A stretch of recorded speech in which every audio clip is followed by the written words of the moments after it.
31 নম্বর জাতীয় সড়কে পথ দুর্ঘটনায় আহত হয়েছে একজন। ঘটনাটি ঘটেছে বাগডোগরা থানার অন্তর্গত মুনি চা বাগান সংলগ্ন 31 নম্বর জাতীয় সড়কে।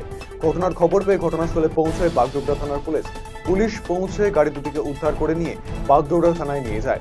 দুর্ঘটনায় সমস্যায় পড়েন বাস যাত্রীরা। দুর্ঘটনায় স্থানীয়দের মধ্যে ব্যাপক চাঞ্চল্য ছড়ায় এলাকায়। ভোট পরবর্তী হিংসা অব্যাহত কোচবিহারে। শীতলকুচিতে তৃণমূল এবং বিজেপি সংঘর্ষে দুই পক্ষের জখম 8 জন।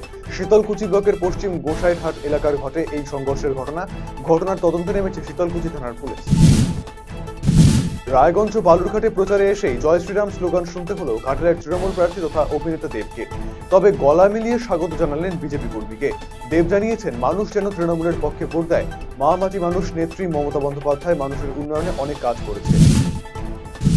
একদিকে প্রবল দাবদাহ আর অপরদিকে রক্তের হাহাকার। সেদিকে তাকিয়ে রক্তদান শিবিরের আয়োজন করল West Dinajpur chamber of commerce. সংগঠনের পক্ষ থেকে মঙ্গলবার স্বেচ্ছায় রক্তদান শিবিরের আয়োজন করা হয়। উপস্থিত ছিলেন সংগঠনের সাধারণ সম্পাদক শঙ্কর কুণ্ডু সহ অন্যান্যরা। তৃণমূল থেকে শতাধিক মানুষ যোগ দিলেন বিজেপিতে। ঘটনাটি ঘটেছে গাজল বিধানসভার নয়াপাড়া বুথ এলাকায়। দলে যোগদানকারীদের হাতে দলীয় পতাকা তুলে দেন উত্তর মালদার বিজেপি প্রার্থী খগেন মুর্মু, বিধায়ক চিন্ময় দেব বর্মন সহ অন্যান্য নেতৃত্ব। কিছুদিন আগে ওই বুথে প্রায় 150 ভোটার তৃণমূলে যোগদান করেছিলেন। বিজেপির অভিযোগ, ভুল বুঝিয়ে তাদের দলে টেনে নিয়েছিল তৃণমূল, কিন্তু কিছুদিন পর ভুল বুঝতে পেরে তৃণমূল ত্যাগ করে বিজেপিতে ফিরে এলেন। হাওড়া স্টেশনে যাত্রী বিক্ষোভ। স্টেশনের নিউ কমপ্লেক্সের ঘটনা এটি। ক্ষুব্ধ যাত্রীরা অনুসন্ধান অফিসের কাঁচ ভেঙে দেয় বলেও অভিযোগ। ফেলে দেওয়া হয় ডিসপ্লে বোর্ড।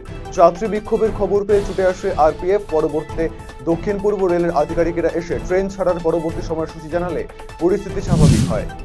মঙ্গলবার মালদার চাঁচলে শ্রদ্ধার সঙ্গে পালিত হলো হনুমান জয়ন্তী। এদিন স্থানীয় বামুনপাড়ায় মিতালি সংঘের পরিচালনায় বজরংবলীর পুজোর আয়োজন করা হয়। রীতি মেনে পূজিত হন হনুমানজি।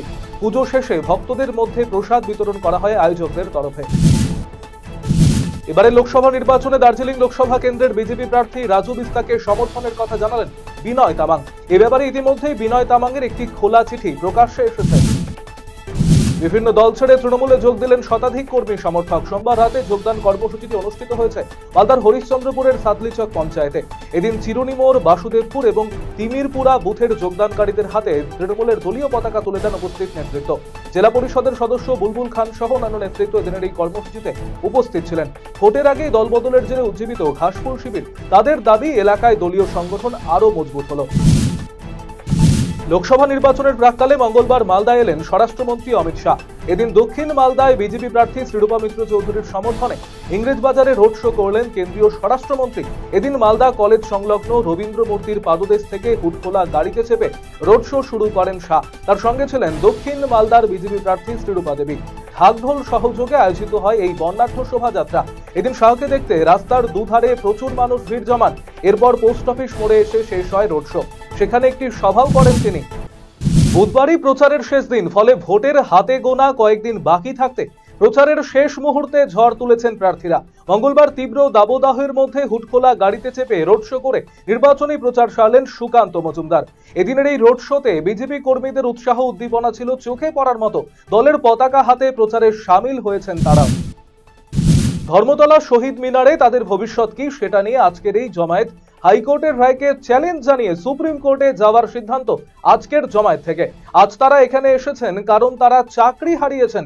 তারা একসঙ্গে বসে ভবিষ্যৎ ঠিক করবেন এবং সুপ্রিম কোর্টে গেলে অনেক অর্থের প্রয়োজন। সেই কারণে তারা সবাই মিলে ঠিক করবে যে কে কিভাবে সাহায্য করবে। প্রত্যেকটা জেলার শিক্ষক এখানে এসেছেন যারা গতকাল আদালতের রায়ে চাকরি হারিয়েছেন। সুপ্রিম কোর্টে যাওয়ার জন্য কে কিভাবে দায়িত্ব পালন করবে, প্রত্যেকটা বিষয় পুঙ্খানুপুঙ্খভাবে তারা আজকের এই জমায়েতে আলোচনার মূল বিষয় থাকছে। আগামী 26 এপ্রিল রায়গঞ্জ লোকসভা কেন্দ্রে অনুষ্ঠিত হবে নির্বাচন। এই নির্বাচন ঘিরে সর্বশক্তি দিয়ে প্রচারে ঝাঁপিয়ে পড়েছে সমস্ত রাজনৈতিক দল। প্রার্থীদের সমর্থনে রায়গঞ্জ কেন্দ্রে প্রচারে আসছেন হেভিওয়েটরা। অঙ্গ হিসাবে মঙ্গলবার রায়গঞ্জ সফরে এলেন ঘাটাল লোকসভা কেন্দ্রে তৃণমূল প্রার্থী তথা অভিনেতা দীপক অধিকারী ওরফে দেব। রায়গঞ্জের তৃণমূল কংগ্রেস প্রার্থী কৃষ্ণ কল্যাণীর সমর্থনে এদিন শহরে রোড শো করেন তিনি। কোচবিহারের ভবানীগঞ্জ বাজার, ডালপট্টি এবং গেঞ্জিপট্টির হনুমান ভক্তদের কমিটির পক্ষ থেকে হনুমান জয়ন্তী উদযাপিত হলো মঙ্গলবার। কোচবিহার জেলা বজরং দল সহ অন্যান্য ভক্তবৃন্দরা একসাথে বর্ণাঢ্য শোভাযাত্রার মাধ্যমে হনুমান জয়ন্তী পালন করেন এদিন।